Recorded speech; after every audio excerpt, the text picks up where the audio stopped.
வேங்கை நேரி புத்தக திறனாய்வு கூட்டம். எழுத்தாளர் நிகேஷ் எழுதியது.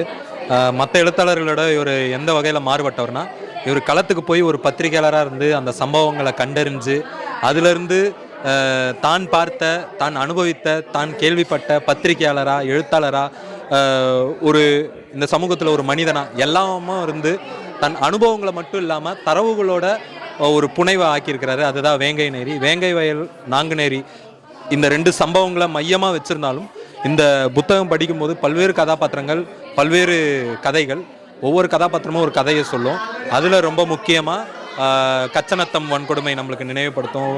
வெண்மணி, இளவரசன் திவ்யா, தர்மபுரி நாயக்கன் கோட்டையில் நடந்தது. இப்படி ஒவ்வொன்றும் ஒவ்வொரு சம்பவங்களை நினைவுபடுத்தும். ரொம்ப சமீபங்களில் வரலாறுகள் புனைவாகுது. ஆனால் ஒரு சமீப செயல்கள், சம்பவங்கள் புனைவாக்குறது ரொம்ப சமீபங்களில் ஒரு போக்காக வந்திருக்கு. அது ரொம்ப வரவேற்கக்கூடிய போக்கு. அதில் சமீபங்களில் நடந்த ஒரு சம்பவமான வேங்கை வயலையும் நாங்குநேரியும் புனைவாக்கணும்னு நினச்ச ஒரு எண்ணம் பாராட்டத்தக்கது.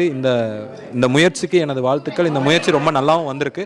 வரும் காலங்களில் அவர் நிறைய நாவல்கள் படைக்கணும்னு நன்றி.